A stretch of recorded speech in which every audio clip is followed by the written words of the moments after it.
Mmh. Alors, bonsoir à tous, tous ceux qui sont avec nous, dans ce jour, de l'entre-deux tours. J'ai le plaisir ce soir d'accueillir Pierre Leblond, qui est donc CEO de 2. Alors je ne sais pas si c'est des startups ou des entreprises, je ne sais pas comment vous les appelez d'ailleurs, dans votre, façon de vous présenter? Après, tout dépend de la définition de la Oui, startup, mais exactement. moi, la définition que j'aime bien donner, c'est que ces entreprises qui évoluent dans un environnement qui est extrêmement risqué. De ce point de vue-là, nous, on est sorti un petit peu de la startup. On s'est lancé donc, il y a 12 ans Oui, on maintenant. va revenir évidemment sur tout votre parcours, hein, ça c'est donc, Ouais. mais du coup, voilà, c'est quoi qui les qualifierait en start-up ou en entreprise? Je ne sais pas dire non plus. Donc, En je tout cas, dirais qu'aujourd'hui, on est sorti un petit peu de la phase de startup et ouais, qu'on est une donc entreprise c'est bon signe, ça veut dire que vous avez en survécu développement. à ce passage, à ce démarrage des 3-4 premières années Exactement. et vous avez donc deux entreprises, rendez-vous-déco.com et misterbabyfood.com. Ouais, alors, si je peux me permettre, il Allez-y. y a, il y a deux entreprises. Il y en a une qui s'appelle Arc-en-Ciel d'intérieur, dans laquelle on a deux marques, que sont D'accord. rendez-vous-déco.com et misterbabyfood.com. Et une autre entreprise qui est également dans le mobilier, qui s'appelle Arto, et où là, on vend également du mobilier, mais du mobilier premium, un peu plus haut de gamme, Et du coup, sous la marque Arto? sous la marque Arto, ouais, D'accord, tout à d'accord, fait. donc il y a bien les entreprises et les marques et Exactement. donc il y a 2 entreprises et du coup 3 marques. Trois marques, Voilà, exactement. super. Alors moi, je suis ravie de vous accueillir, Pierre, ce soir parce que vous avez un parcours qui est intéressant pour nous, en tout cas pour nous, quand je dis ça au sens de la communauté Lean, qui s'agrandit et hem parce que vous avez un parcours de chef d'entreprise justement qui est passé par différents types de management, et du coup, quand on a voilà, j'avais discuté avec, Régis qui nous a mis en contact, il a dit: «Tu verras, Pierre a plein de choses à raconter», de par justement son parcours d'entrepreneur qui s'est essayé à du management sous différentes formes et ça nous a donné envie de partager ce moment avec vous. Donc pour ceux qui nous rejoignent pour la première fois, on va échanger, avec Pierre. On a quelques questions pour essayer d'avoir un échange avec lui qui nous permette de bien comprendre, voilà, son parcours d'entrepreneur et puis évidemment, si vous avez des questions au fur et à mesure, vous pouvez soit les poser par le chat de la discussion, soit, de toute façon, on ouvrira un temps aussi de questions-réponses avec les participants et dans ces cas-là, vous pourrez même mettre vos caméras, partager vos questions, comme ça sera plus sympathique, de voir vos visages et de pouvoir échanger directement avec vous. Donc voilà, on va avoir cet échange pendant, voilà, 45 minutes à peu près, ensemble et puis, et comme ça, bon, on en saura un peu plus, en nous quittant, tout à l'heure. Et donc, pour ceux aussi qui nous rejoindraient pour la première fois, c'est en replay et vous avez accès à toutes les émissions précédentes sur la chaîne YouTube de l'ILF avec du coup, voilà, toutes sortes d'invités différents, mais qui ont tous un rapport évidemment avec le Lean puisque l'idée de cette émission, c'est vraiment le rendez-vous de ceux qui ont envie de partager sur leur expérience Lean, autour de leurs livres, de leur parcours, voilà, de leur, expérience managériale ou autre. Mais en tout cas, c'est pour ceux qui font du Lean ou qui aiment le Lean. Alors, on va commencer justement, Pierre, par votre parcours. Alors, racontez-nous comment vous êtes arrivé jusqu'à ce job d'entrepreneur et est-ce que c'était d'ailleurs une vocation pour vous? Est-ce que c'était une opportunité que vous avez saisie en passant ou un mix de tout ça? Non, c'était vraiment une vocation, l'entrepreneuriat, quoi. Aussi loin que je me souvienne, c'est vrai que j'ai toujours souhaité être entrepreneur pour plusieurs raisons d'ailleurs. Mais pour reprendre un petit peu mon parcours, donc moi, j'ai fait des études supérieures de comptabilité. Ce n'était pas non plus ma vocation, mais comme j'avais un père expert comptable et que Voilà, bon, voilà, à la sortie de mon bac, je ne savais pas trop quoi faire. Il m'a dit, bah, si tu vas faire de la compta, ça va t'intéresser, tu verras. Bon, il avait tort sur ce point-là, mais il avait raison sur le fait que ça allait me servir ouais, dans mes expériences. Ça sert c'est clair. toujours. Ouais, Et j'ai réussi quand même à m'échapper de la comptabilité en intégrant une école de commerce. Donc, j'ai fait l'UM Lyon Et donc, j'ai suivi la formation qu'on appelle MSc Management. Et donc, à la suite de mes études, j'ai eu l'occasion pendant ces études-là, et c'est une des forces d'ailleurs du modèle école de commerce, c'est de pouvoir avoir des expériences professionnelles en entreprise, quoi, les stages. Et, et moi, je suis allé en Asie. Je suis allé en Asie. Bon, ça se voit pas directement physiquement, mais j'ai une grand-mère qui est asiatique et donc j'ai toujours été un peu bercé par cette culture-là et qui fait partie aussi de moi. Et donc, j'étais attiré par l'Asie, j'y suis allé, j'ai bossé d'abord dans une start-up en Thaïlande qui vendait des goodies sur Internet. C'était hyper intéressant. Et puis après, pour mon premier job à la sortie d'école, je travaillais chez Auchan à Shanghai où j'étais sourcing manager. Et donc, c'est ces deux expériences-là qui m'ont un petit peu nourri. Et donc, suite à ce job-là en Chine, j'avais la volonté de rentrer en France et de créer ma structure. Et donc, c'est ce que j'ai fait. Donc, c'était pas dans une période la plus porteuse parce que je suis revenu, c'était en 2008. Donc, si vous vous souvenez, Ah c'était une oui, ouais, c'était petite pas le crise meilleur des moment, c'est clair. subprimes et tout. Il y avait, Ouais. voilà. Mais bon, moi, j'y croyais dur comme fer, et puis j'avais rien à perdre, quoi. Voilà, j'avais rien, donc que ma volonté d'entreprendre. Et le marché, c'était plus une opportunité pour le coup de me lancer dans le meuble qu'autre chose. Voilà, j'avais vu une société naître qui était une des premières à vendre sur Internet du meuble. Je me suis dit que c'était une vachement bonne idée et que il y avait probablement des choses à faire sur ce marché-là parce que c'était vraiment naissant. Et voilà comment je suis devenu entrepreneur. Et donc, vous vendiez déjà dans l'entreprise de départ, la première, en tout cas, des meubles avec cette liaison avec l'Asie sur le type de meuble, enfin le style de meuble et puis la fabrication peut-être. Oui, oui, c'était un Et de l'import. sourcing asiatique, hein, parce que bon, aujourd'hui, il y a un grand débat sur ce qu'il faut produire plus proche, etc. Mais sur notre marché qui est le meuble, ça fait, je sais pas, peut-être 30 ans qu'on a Bien sûr. désindustrialisé l'Europe au profit de l'Asie, si bien qu'ils se sont équipés avec des machines de pointe. Aujourd'hui, ils sont extrêmement pointus sur le sujet. Donc, naturellement, à cette période-là, le sourcing était fait en Asie. Puis moi, ça me permettait de garder cette connexion aussi avec l'Asie. J'y passais facilement 4 à 5 mois par an, quoi. Donc, c'est effectivement pas mal pour profiter de tout ça. Du coup, vous avez monté pour le coup, c'était une start-up. Et quel manager étiez-vous à cette époque-là? Du coup, vous aviez vos cours de l'EM. Je ne sais pas de quoi on parle comme type de management à l'EM. Est-ce qu'on parle d'ailleurs de Lean, de l'entreprise, voilà, de toutes les formes de management possibles, ou est-ce que c'est assez traditionnel? Alors, je n'étais pas le plus assidu, mais des souvenirs que je garde de l'EM, en fait, on n'apprend pas la théorie de ce qu'est un manager. Mm. On a une ouverture d'esprit sur plein de sujets, etc. Mais je dirais que le métier de chef d'entreprise, c'est un peu comme celui de parent. J'ai la chance d'être le père Mm. de deux jeunes enfants. Et c'est vrai que on apprend en faisant, en fait, hein. Mm. Et la théorie, finalement. Bon. Donc, quel type de manager j'étais? Je dirais que c'était le fantasme de ce qu'on projette, de ce qu'est un chef d'entreprise. Donc, faut être fort, faut faire face à Sérieux? cette situation, il faut être sérieux quand même, etc. Et donc moi, maintenant, quand je regarde en arrière, j'étais nul, quoi. J'étais nul, j'étais débutant, donc j'étais Voilà. forcément nul.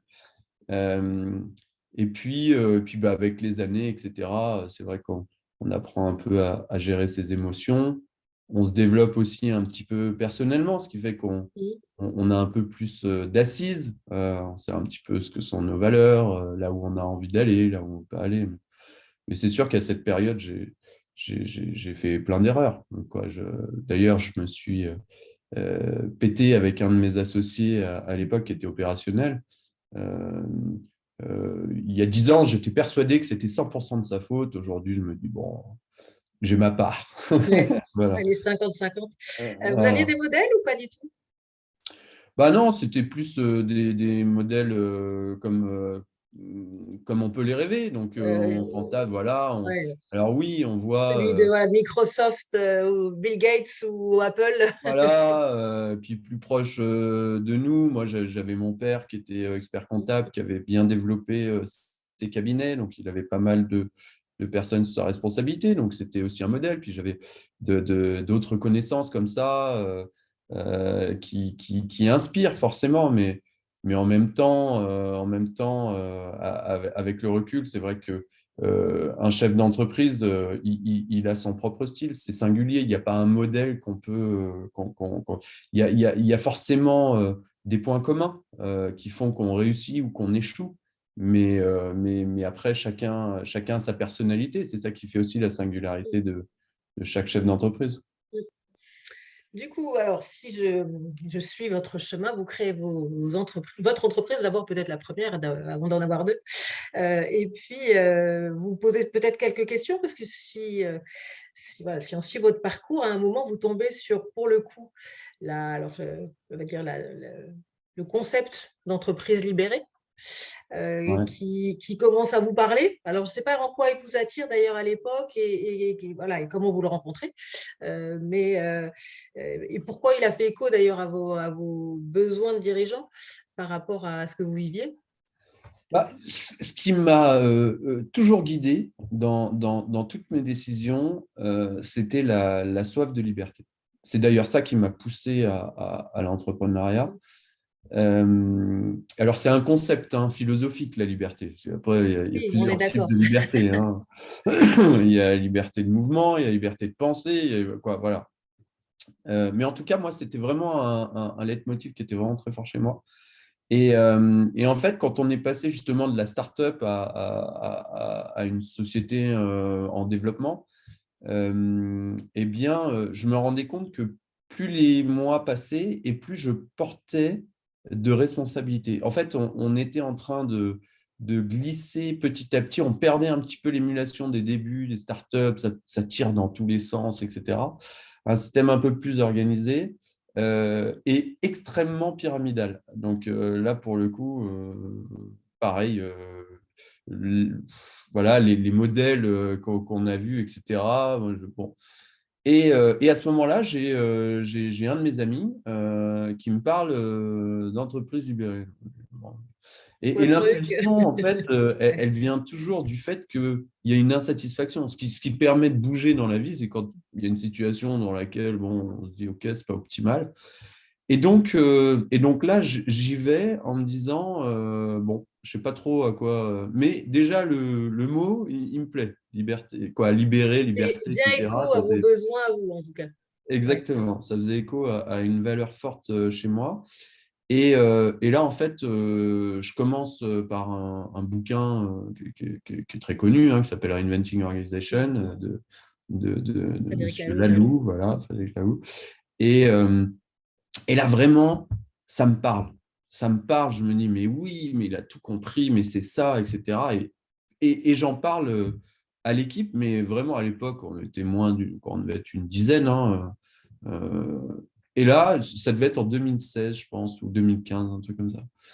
Et en fait, ce que je comprends de l'entreprise libérée, en tout cas l'appropriation que j'en fais, c'est qu'il faut qu'on invente notre propre système.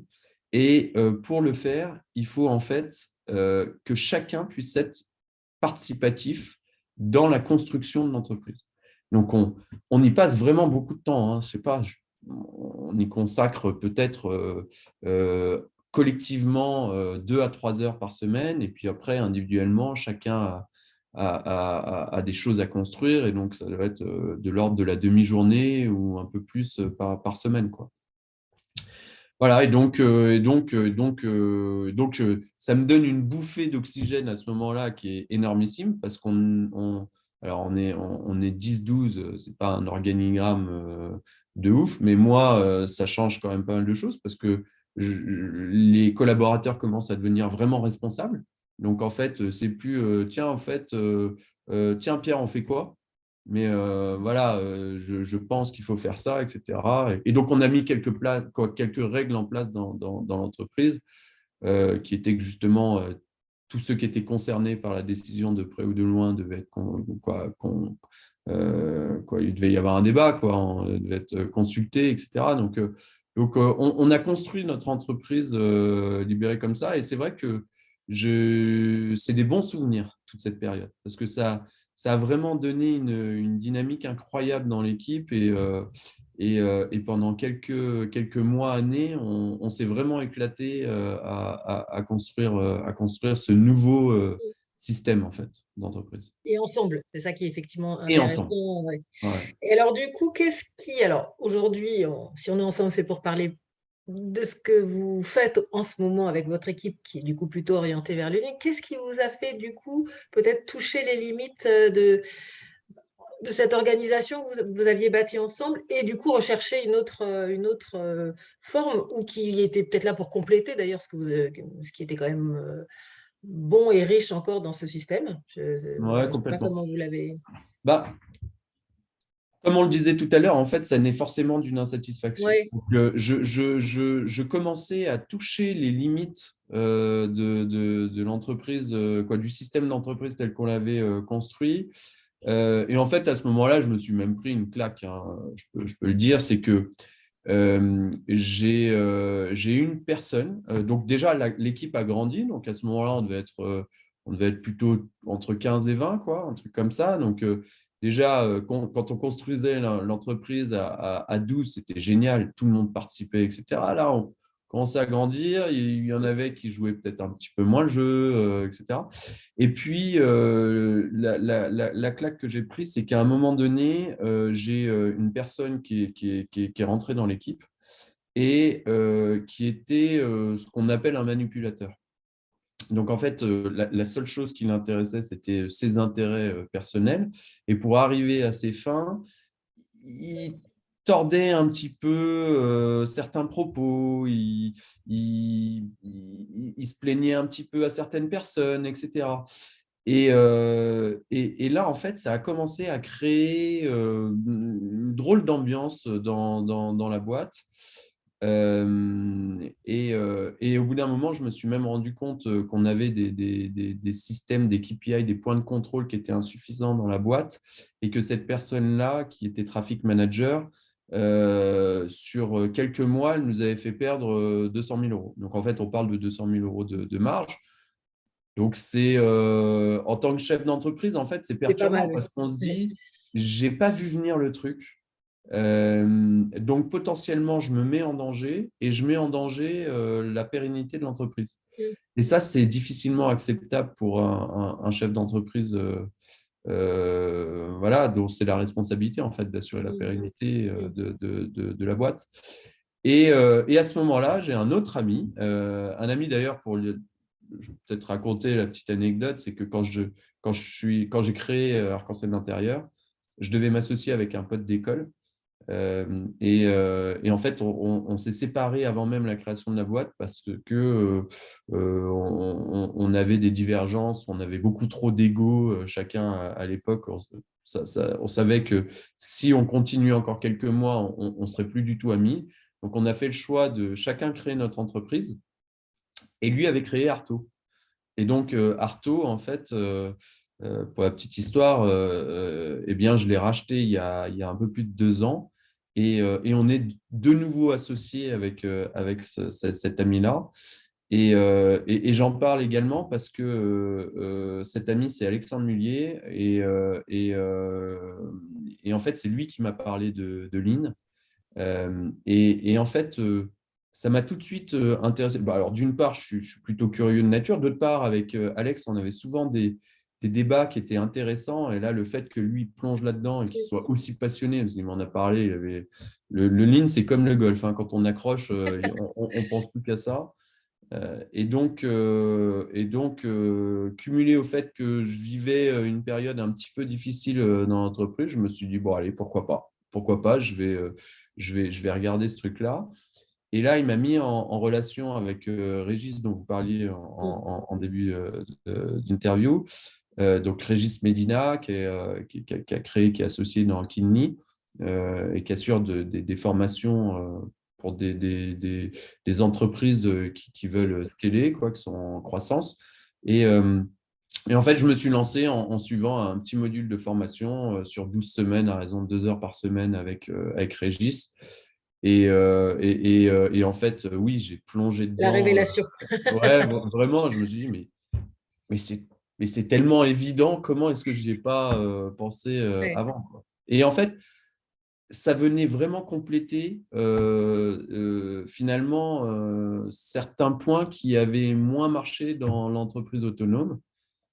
Ouais, Euh, c'est lesquels justement? Qu'est-ce que c'est venu compléter? Parce qu'il y a sans doute quelque chose autour, enfin, il me semble, sans avoir testé l'entreprise libérée autant que le Lean, mais il y a des choses autour de l'entreprise libérée qui est de l'ordre de comment on donne de l'autonomie aux gens, on les fait grandir aussi en autonomie, en responsabilité, comment on est,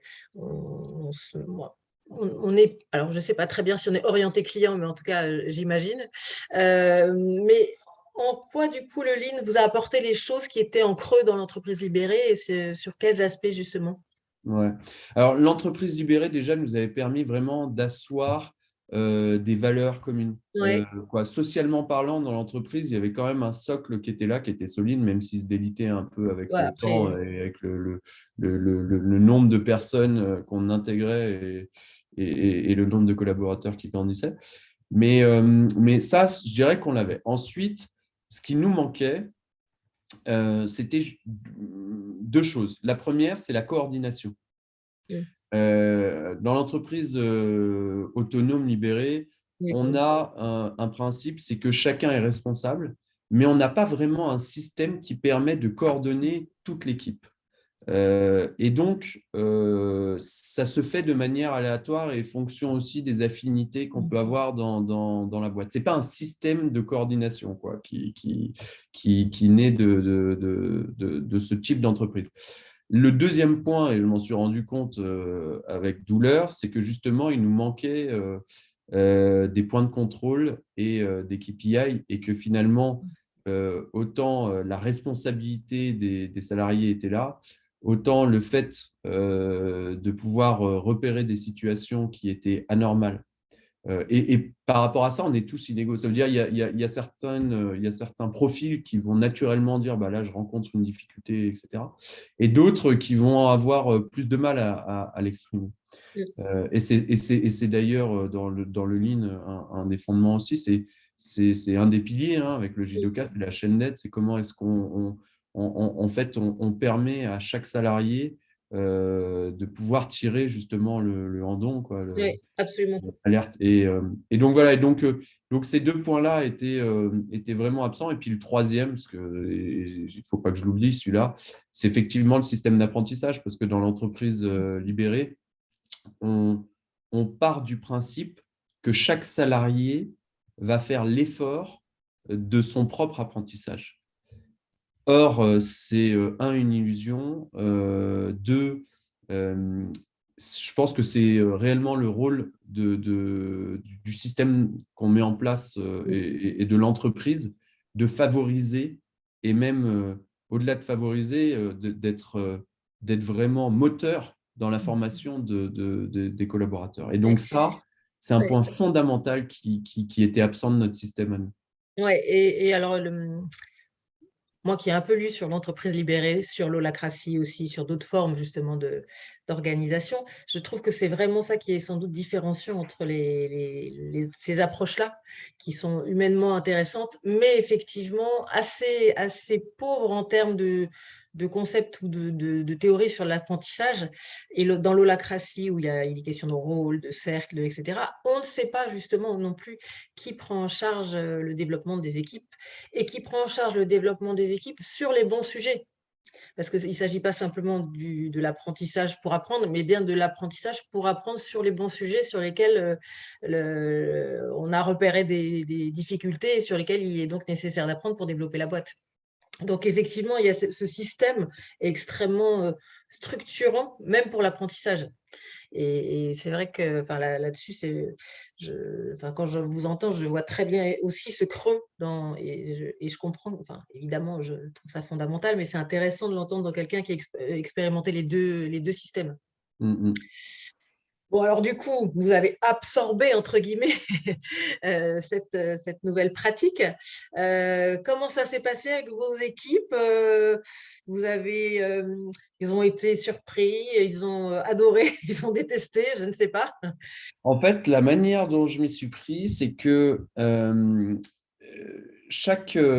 après chaque séance avec Régis, à raison de 2 heures par semaine, j'avais d'ailleurs proposé à un des salariés de l'entreprise, qui est également associé dans la structure, de participer avec moi à la formation, ce qui permettait déjà d'être Ouais, deux et de d'échanger à deux, pouvoir ouais. échanger et puis aussi de diffuser. Parce que autant, bon, ok, Pierre fait une formation, ok, bon, il a quelques lubies de temps en temps, mais bon, voilà.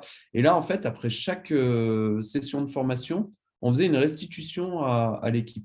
Ce qui fait qu'on ne les gardait pas éloignés de ce que nous, on était en train de découvrir. Super, bravo. Ouais. Suite à ces 12 semaines de formation, j'ai proposé à un groupe de 6 personnes dans l'entreprise de suivre à leur tour le même module de formation. Et donc, en fait, comme ça, on a commencé à créer un premier groupe qui avait quelques notions autour du Lean et qui pouvait commencer à diffuser un petit peu dans l'entreprise. Puis on a commencé à mettre en place quelques petites choses, quoi. Moi, la révélation que j'ai eue vraiment pendant la formation, c'est la séance qu'on a eue sur la recherche de code racine. Ça m'a, j'ai été, en fait, je me suis senti à la fois bête et émerveillé, quoi, parce que Ouais, je c'est me le suis bon dit, sang, en mais fait, c'est bien sûr. mais je passais mon temps à coller des pansements de partout. Et quand quand on a travaillé sur cette notion, je me suis dit, bien sûr.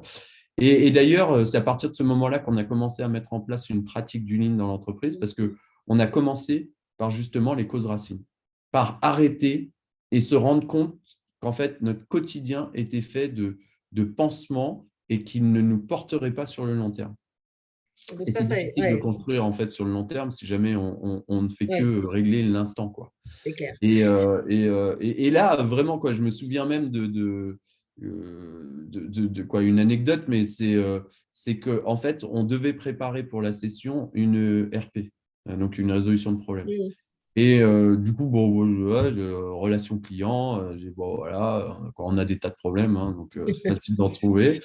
Et puis là, on en a fait une sur un cas client où le mec nous avait pourri, à juste titre d'ailleurs, parce qu'on n'avait pas répondu à sa demande de SAV sur un problème qualité, bon, voilà, comme ça peut arriver. Et en fait, on n'avait pas pris de décision parce que personne voulait prendre la décision. Et puis, on a commencé à dire, mais pourquoi, Voilà. la recherche, hein, la fameuse. Et on est arrivé à un truc où là, je me suis dit, non, mais vraiment, quoi, c'est pas possible. C'est qu'en fait, on s'est rendu compte que nos clients n'étaient pas au cœur de nos préoccupations. Et là, quand même, quand on fait du commerce, on se dit, mais alors, si le client est secondaire, qu'est-ce qui est le plus important? Quelle est la mission de la boîte? Oui. Voilà. Et là, en fait, je me suis dit, mais c'est pas possible.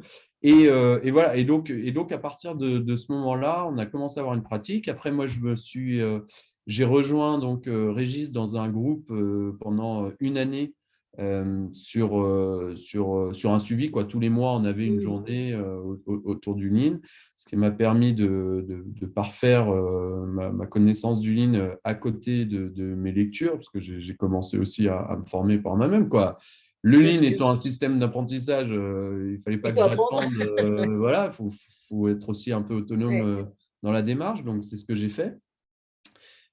j'ai continué cette pratique à chaque fois de diffuser dans l'entreprise à chaque fois que je revenais. Et donc, j'avais embarqué avec moi une autre personne de l'entreprise dans cette formation-là. Donc, là aussi, pour permettre toujours d'avoir ces échanges.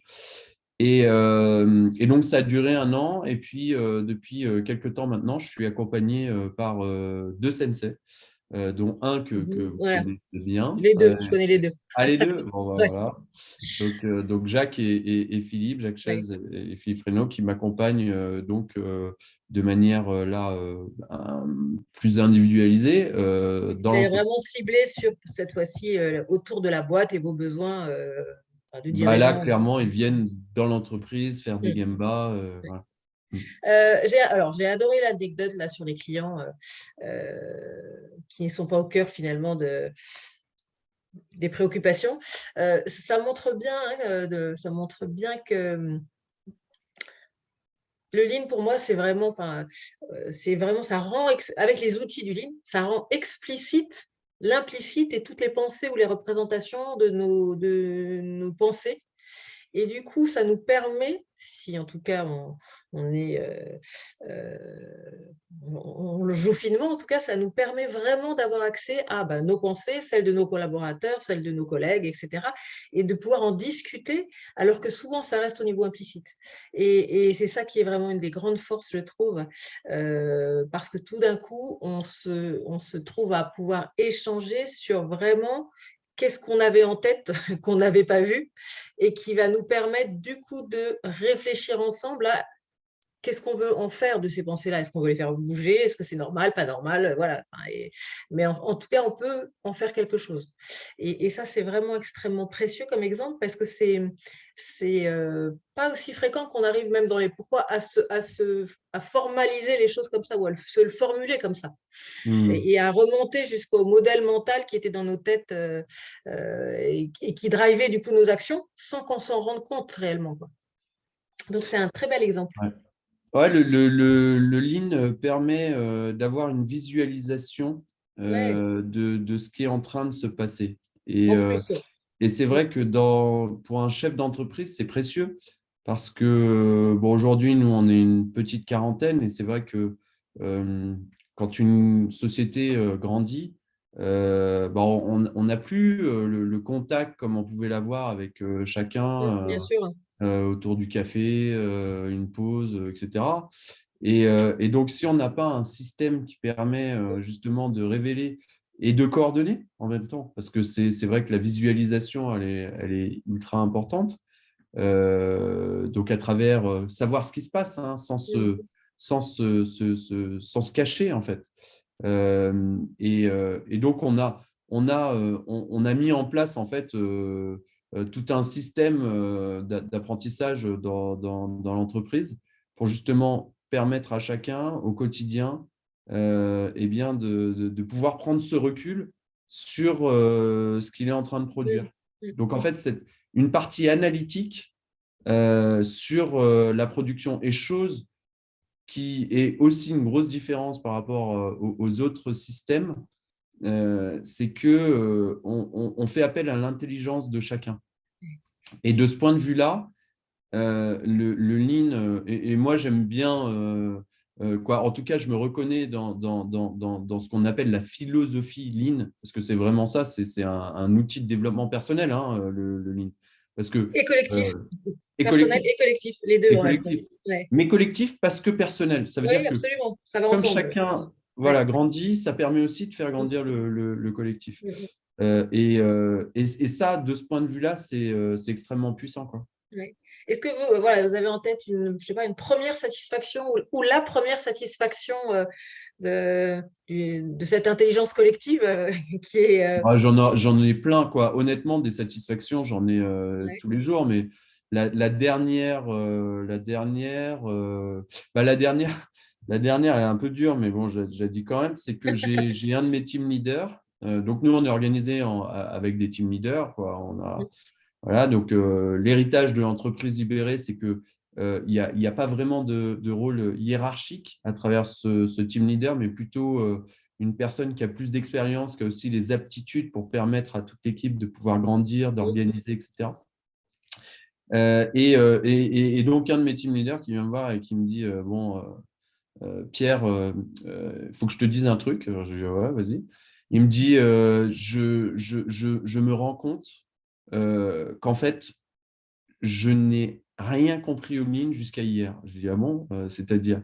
Il me dit en fait, je n'avais pas compris que l'apprentissage passait par une phase de chaos et j'en étais resté, moi, à la phase de chaos où en fait, je courais dans tous les sens pour m'occuper, je continuais à mettre des pansements dans tous les sens et j'entraînais mon équipe à le faire. Et là, je viens de comprendre ce qu'était la boucle de l'apprentissage. Parce que quoi, la boucle de l'apprentissage par les 4C, quoi, hein, le chercher, confronter, cadrer, co-construire, etc. Et en fait, il me dit, je viens de comprendre ce qu'était vraiment cette boucle d'apprentissage. Et pour moi, bah, en fait, ça me fait trop plaisir parce que le fait que lui ait capté ça va amener toute son équipe à progresser là-dedans. Alors, quand il dit j'avais rien compris aux lignes, je ne le crois pas parce qu'il y avait déjà plein de choses qui étaient faites et qui étaient bien faites. Mais ce que ça révèle, c'est qu'en fait, avec le lean, on a un apprentissage qui est continu. Et moi, le premier, en fait, je pense même que le rythme d'apprentissage de l'équipe est parallèle à celui du management, hein. Et moi, je continue à me former à fond et je pense que j'en suis qu'à… je ne veux pas faire le faux modeste, mais je pense que j'en suis à 10% de l'apprentissage. Ouais, enfin, c'est difficile de savoir où on est, mais c'est vrai que c'est de toute façon, il y a toujours à apprendre, ça c'est clair. En tout cas, ce que je sais, c'est que je suis très, très loin d'avoir tout compris. C'est quoi votre sujet là du moment? Alors, je ne sais pas, est-ce que c'est plutôt des Kanban, le Kaizen? Enfin voilà, qu'est-ce que vous êtes en train d'essayer de creuser, de découvrir Alors, un peu? nous, on a connu deux pentes inverses avec le Covid. C'est que comme tout le monde était cloîtré à la maison, on s'est éclaté. En plus, les magasins étaient fermés. Donc, tout le Ouais. monde avait envie de refaire l'appartement, la maison, le machin, l'extérieur, l'intérieur, etc. Donc, nous, ça a été… on a plutôt Un été boom. bénéficiaires de Ouais. cette période-là parce que les clients avaient besoin de nous. Et puis ensuite, on a connu le déconfinement et avec ça, l'augmentation des coûts de matières premières, la désorganisation des ports et Ouais. l'explosion du coût du fret et en plus de l'inflation. Comme ça, au moins, bon, on Donc a là, ouais, eu… pour votre activité, c'est quand même super dur, quoi. C'est la moitié de vos coûts, enfin, je sais pas si c'est la moitié, mais enfin, qui explose, quoi. Ah bah nous, ça a explosé, quoi, les matières premières déjà, parce qu'on travaille beaucoup de bois et le bois Ouais, est il a vraiment ouais, explosé, quoi. ouais. En plus, avec là, ce qu'on connaît avec la guerre en Ukraine et qui était un gros fournisseur de bois, tout comme la Russie d'ailleurs, ça ne cesse d'augmenter. Donc vraiment, bon, voilà. Et donc, le dernier truc où je me suis dit, non, mais c'est que on a fait une analyse de notre bilan intermédiaire à 6 mois. Et de ça, j'en ai tiré un face. Et comme quoi, hein, les vieux démons reviennent au galop. Je me suis dit, bon, bah voilà, avec ce face, on va coordonner toute la boîte. Donc, j'ai fait une liste sur Excel avec plein de points, etc., ce qui pouvait ressembler à une espèce de stratégie. Et puis, j'ai commencé à en parler avec mes team leaders, etc. J'en ai parlé aussi avec Jacques et Philippe. Et puis à un moment donné, puis ils m'ont posé quelques questions, mais sans m'orienter, parce que le but du sensei n'est pas de donner une réponse, mais Mm. plutôt d'orienter le regard. Et en fait, je me suis rendu compte au bout de 2 semaines. Pendant 2 semaines, j'étais un peu perturbé. Je sentais qu'il y avait un truc, mais je n'arrivais pas à mettre le doigt dessus. Et en fait, je me suis rendu compte que j'étais retombé dans des travers qui étaient de vouloir piloter l'activité du top vers le bottom, quoi. À vous tout seul. Et voilà, et un peu tout seul. Et puis, Ouais. alors que l'apprentissage, lui, se fait en marchant. Donc, en fait, ceux qui savent vraiment sur le terrain ce qu'il faut faire, bah, c'est ceux qui font. Mm. Donc, c'est les opérationnels. Donc, voilà, on s'est calmé. On s'est dit, OK, on repose les choses calmement en passant par ce qu'on appelle les 5 S. Donc, on fait le ménage, on est reparti de la mission, de chacun, quels étaient les Kaizen sur lesquels on travaillait, quels étaient les projets qui étaient en attente pour essayer de coordonner un petit peu toutes les équipes. voilà un petit peu le dernier sujet sur lequel on a Ouais, travaillé. c'est vraiment, alors c'est vraiment intéressant sur la posture du dirigeant, qui effectivement, le naturel revient toujours au galop, hein, si on n'y prend pas garde, et les habitudes qu'on a prises, et puis c'est confort parfois aussi de décider tout seul, parce que ça évite, voilà, justement d'aller faire face ou se confronter aux problèmes qu'on n'a pas trop envie de voir. Et du coup, le sensei qui aide à repousser un peu la réflexion à nouveau sur les sujets pour, voilà, pour qu'on reparte peut-être avec enfin, une palette de solutions qui est un peu différente, un peu plus ouverte, un peu plus avec les autres, et qu'on ne parte pas sur ces idées préconçues aussi, quoi. C'est vraiment, pour le coup, qu'on réfléchisse, quoi. Ouais, puis c'est un vrai apprentissage du coup, Mm. aussi bien pour moi que pour les équipes, parce que ça révèle quelque chose. Ça veut dire que on a toujours cette tentation-là. On pourrait, dans certaines situations où ça devient plus délicat, revenir à un système peut-être qu'on connaît mieux ou qui peut être rassurant. Et si on n'y prend pas garde, effectivement, on fait le contraire de ce qu'on voudrait construire. Et du coup, Mm. qui n'est pas efficace, hein. Ça crée de la confusion dans les équipes, ce que j'ai fait. Ouais. Et tout le monde était un peu perturbé pendant ce temps-là, parce qu'on disait, mais alors, je ne comprends plus, parce que là, on se coordonne par rapport à ce que toi, tu as vu dans le Face, par rapport à ce que nous, on connaît de notre métier, quoi. Voilà. Et donc, c'est là où on est reparti, on s'est calmé, on s'est posé, voilà, on a fait le. Et, euh, et, euh, et je dirais que l'expérience que j'en tire, c'est que quand on est dans ces périodes un petit peu de confusion, c'est pas mal de revenir sur les fondations du temple, du TPS, et justement de faire redescendre la pression et le stress en faisant un petit check justement des 5S. Et ça, voilà, ça c'est l'apprentissage que je retiens de ça, c'est Mm. auquel il y aura toujours des périodes comme ça un peu plus difficiles, quoi. La vie d'une entreprise, Oui, elle est pas évidemment. linéaire, hein, elle est Ouais, faite, évidemment, c'est des bien montagnes sûr. russes, donc Ouais. voilà. Enfin, ce que j'entends dans vos propos, et qui évidemment, non pas évidemment, mais et que j'ai entendu dans la bouche d'autres patrons CEO, et qui est à chaque fois assez étonnant, c'est ça fait bouger les lignes du job de patron tel qu'on l'imagine, quoi. Je ne sais pas comment vous le formuleriez vous, mais votre job de dirigeant, il a changé depuis que vous vous êtes mis au lean. Ah bah, avant, en plus, fils d'expert comptable, études de Mm. comptabilité, autant dire que le pilotage par le tableau Excel et la finance, C'était naturel chez vous. naturellement, Ouais. bon, voilà.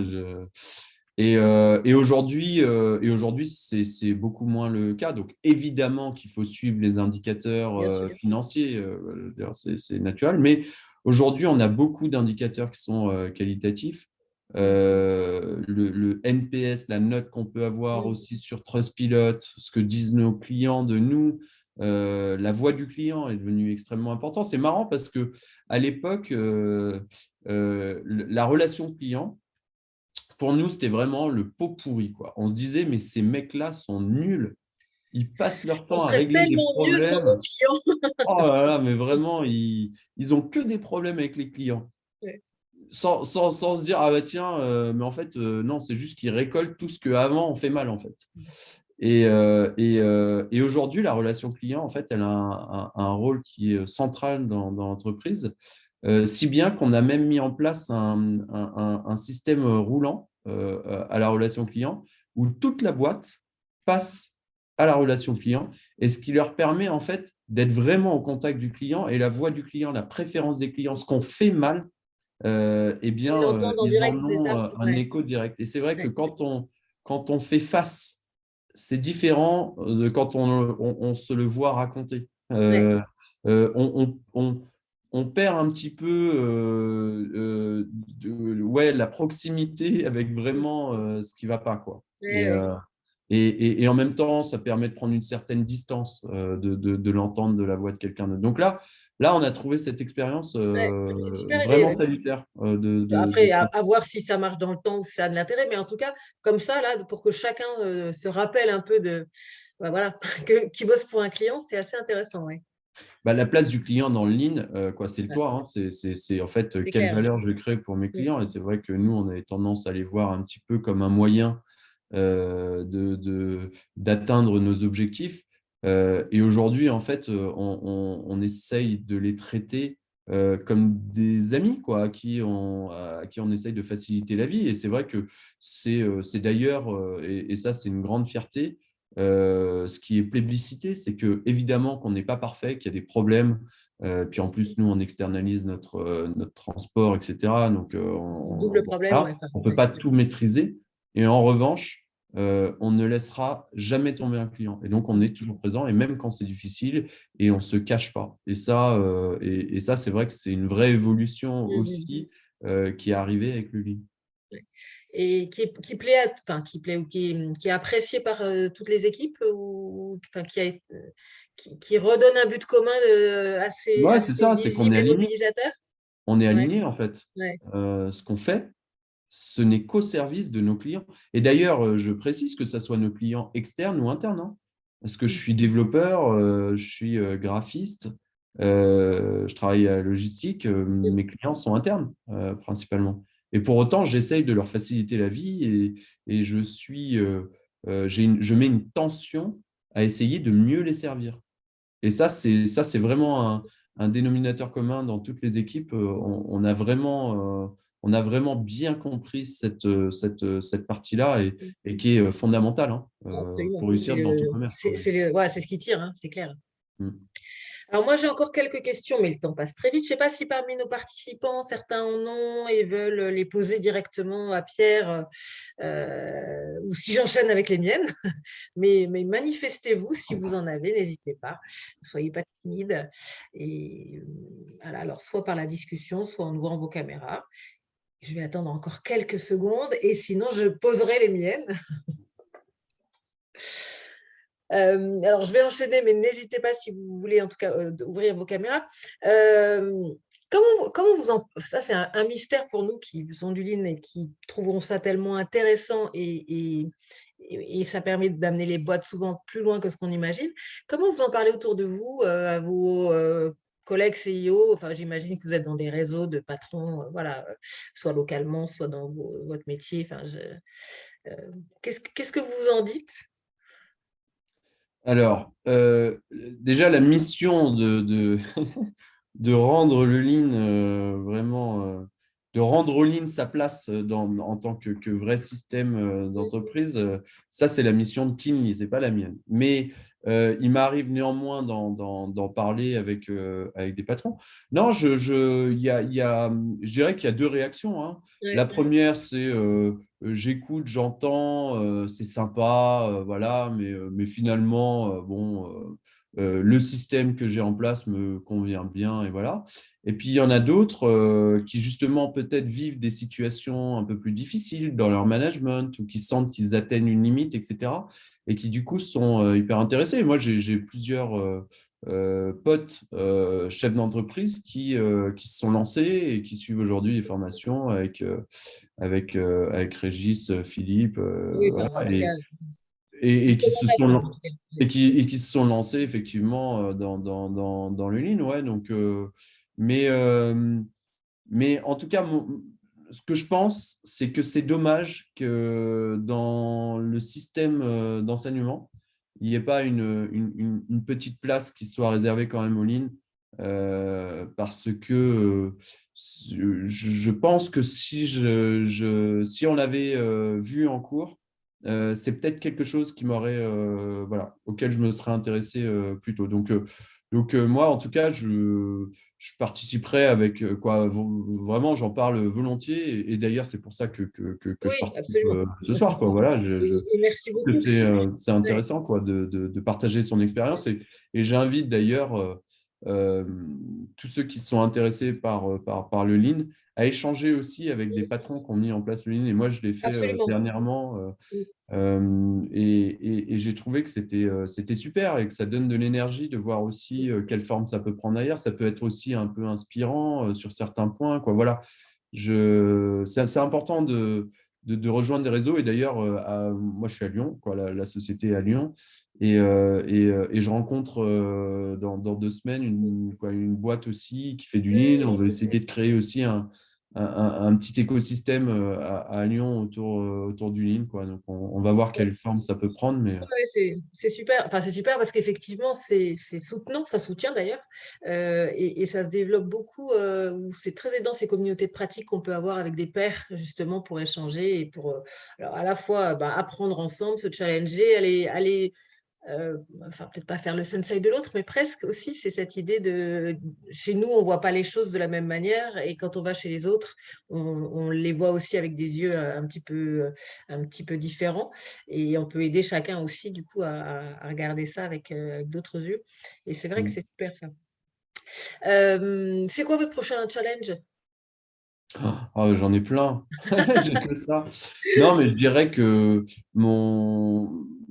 ma préoccupation, c'est de continuer à progresser et de garder aussi le rythme par rapport à l'équipe. Donc, c'est-à-dire arriver à garder le tempo entre amener des nouvelles choses, le fait qu'elles soient assimilées, digérées, que tout le monde aussi monte en même temps et que je puisse peut-être personnaliser un peu plus ces accompagnements et les gambas sur certains pôles où c'est moins évident, où on rencontre plus de difficultés. Donc, vraiment, moi, ma tension positive, elle est sur le fait d'arriver à faire progresser tout le monde.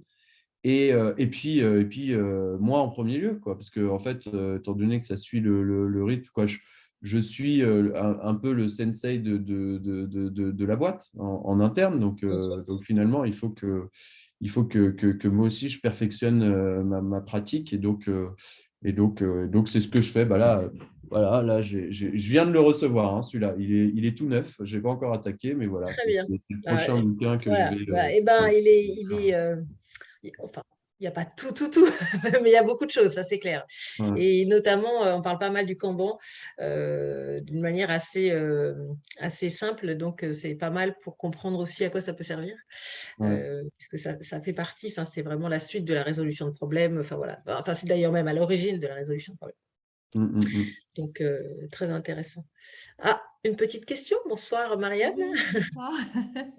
Bonsoir. Euh, Moi, je m'occupe d'excellence opérationnelle dans une grosse boîte industrielle et on est, depuis 2 ans seulement, j'avais un autre poste avant, et on est tourné beaucoup sur les projets d'amélioration, de performance, productivité, blablabla.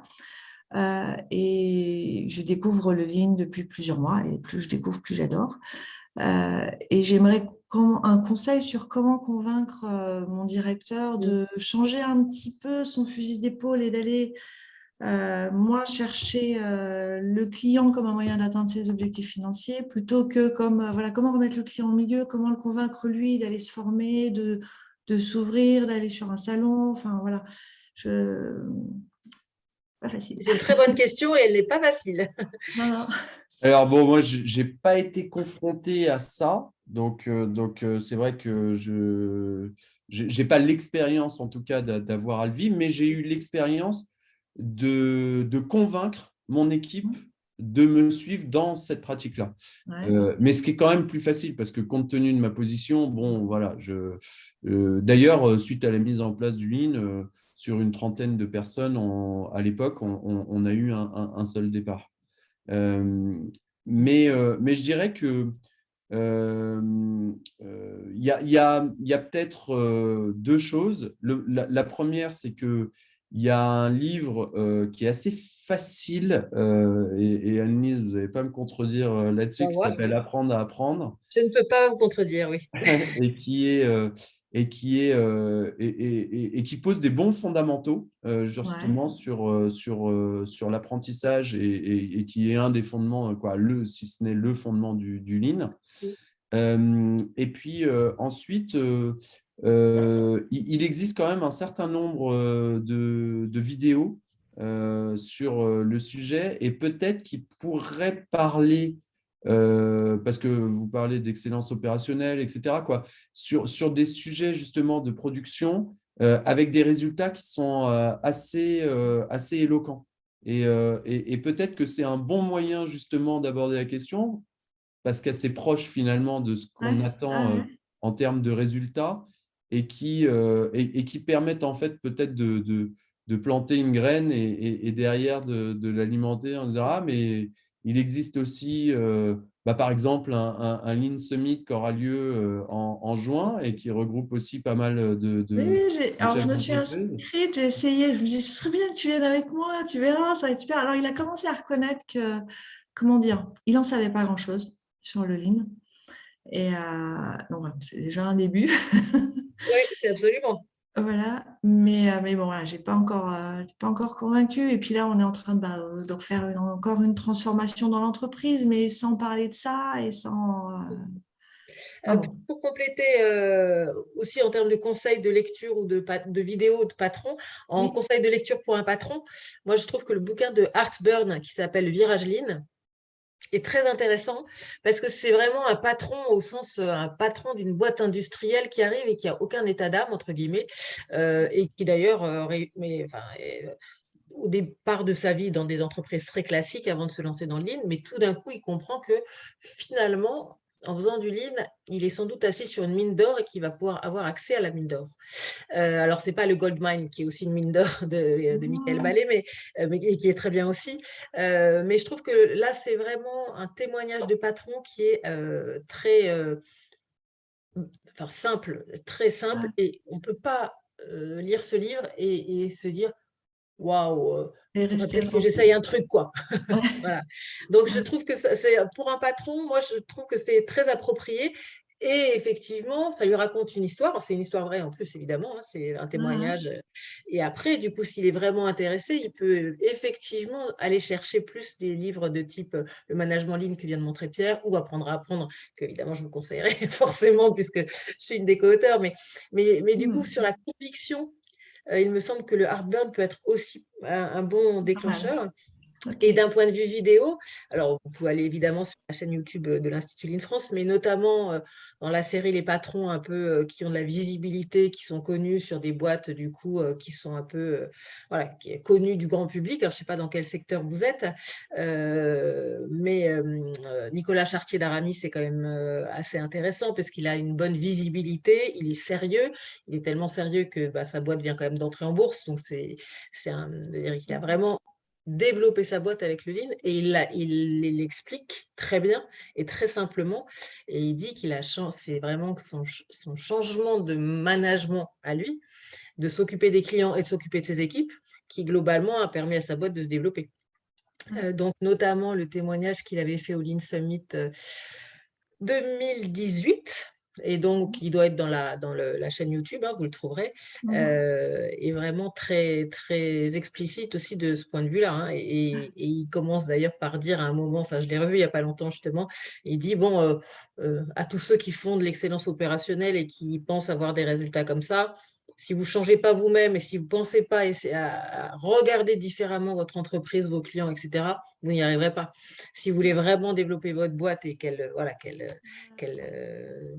améliore sa performance globalement, il faut s'y prendre d'une manière un petit peu plus profonde, Ouais. voilà, et aller au-delà des outils et être vraiment dans des postures de patrons différentes qui ont été très bien voilà, exprimées par Pierre sur comment on s'occupe des gens, des clients, des problèmes, Mhm. comment on essaye de comprendre, de raisonner, voilà. Et donc, c'est vrai que d'avoir des témoignages de patrons crédibles, enfin crédibles, au sens qui ont de la crédibilité par rapport à un marché national. Parce que c'est vrai Oui, que, oui. bon, Aramis, c'est encore un petit peu plus gros que Pierre en termes de taille, mais bientôt le milliard, Pierre. On vous le souhaite. Ok, merci pour les conseils. Voilà. Mais tenez-nous au courant, bien sûr. Oui, oui, c'est un sujet au long cours. Voilà. Je ne sais pas si vous avez si d'autres, si vous avez une autre question ou sur d'autres personnes que Marianne ont envie. On a eu un petit bonjour de la part d'un participant, mais qui était un bonjour juste de partage. Et voilà, un petit merci aussi. Alors, merci pour votre témoignage. Moi, je suis en apprentissage dans une entreprise dans le domaine de la métallurgie, actuellement sur un sujet plutôt amélioration continue où j'essaye de sensibiliser sur le Lean ainsi que les différents outils, mais les collaborateurs me répondent toujours qu'ils n'ont pas le temps pour s'intéresser au sujet. Comment faire? On n'a jamais le temps, effectivement. Et là, s'il n'y a pas d'espace donné par la direction et les dirigeants, c'est compliqué, effectivement. Bah, c'est surtout que la pratique Ouais. du Lean, elle est collective, donc on ne peut pas faire du Lean tout seul ou à 2-3. C'est très compliqué. Donc, effectivement, c'est toujours compliqué de faire bouger le management, hein, c'est pour ça que ça soit dans l'entreprise libérée ou que ça soit dans le Lean, c'est souvent une décision qui est prise avant tout par la direction. Et d'ailleurs, les expériences Lean qui peuvent toucher simplement un département d'une entreprise, on voit qu'elles échouent généralement dans le temps parce qu'il y a un essoufflement et que quand ce n'est pas collectif et quand elle n'est pas soutenue par le management, la pratique, bah, au bout d'un moment, ça retombe, quoi. Donc, effectivement, j'ai pas… Il n'y a pas de baguette magique, c'est clair. Non, À part non. effectivement la décision du CIO ou du patron de se lancer, qui est en tout cas plus un gage de pérennité et d'énergie collective commune, partagée, de compréhension. Voilà, parce que là, ce qui est compliqué dans le cas de figure là, qui vient d'être proposé, c'est effectivement quand on, quand on est tout le temps en pompier, qu'on court après le temps et qu'on ne se pose pas 5 minutes pour réfléchir ensemble, globalement, c'est quand même difficile d'améliorer ce qu'on est en train de faire. Et donc, il y a bien un moment, il faut bien arrêter, Donc, ce que ça réfléchir veut pour faire dire, c'est quelque que chose. bientôt, Annelise, il faudra créer ouais, un, un répertoire avec les entreprises qui fonctionnent sous la philosophie Lean pour permettre aux salariés qui désirent se développer avec le Lean de pouvoir rejoindre des Ouais. entreprises qui sont spécialisées Alors, là-dedans. je n'avais pas pensé dans ce sens-là, mais ce n'est pas une mauvaise idée. Nous allons explorer ça. Ce qui est sûr, c'est que moi, à chaque fois que je discute avec des gens qui ont été dans des entreprises qui font du vrai lean, on va dire, ils ont du mal à envisager de retourner dans une entreprise plus classique où on n'aura plus cette même dynamique d'apprentissage, de travail en commun, où on retourne dans voilà, des modes de travail un peu plus individuels ou en silo. Enfin, et c'est vrai que pour beaucoup d'entre eux, c'est vraiment, en tout cas, vécu comme un retour en arrière. Et ça, c'est à la fois précieux d'entendre ça parce que ça veut dire que ça mobilise et ça engage les gens dans ce qu'ils font. Mais en même temps, c'est très dommage de se dire pourquoi ça ne se développe pas plus. Enfin, voilà, donc on est tout le temps dans ce paradoxe qui n'est pas simple. Mais bon, bah, on n'arrête pas, on continue. Eh bien, il est 22h04, donc sauf si parmi nos participants, certains ont encore une question, ben on va peut-être s'arrêter là. Est-ce que vous avez un dernier truc, une envie de partager un truc comme ça avant qu'on se quitte? Si je vous donne une baguette magique demain, vous en faites quoi?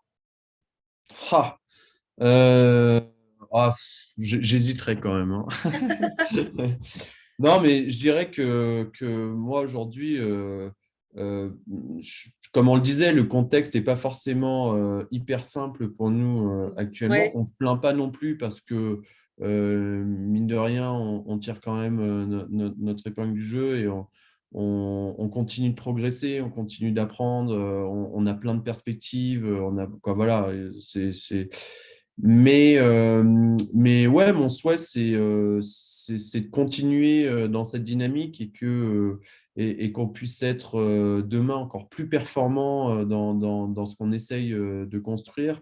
Moi, c'est vraiment ça qui m'anime aussi en tant que chef d'entreprise, c'est que ce qui me tient vraiment à cœur, c'est créer un écosystème dans lequel, en fait, les gens se révèlent.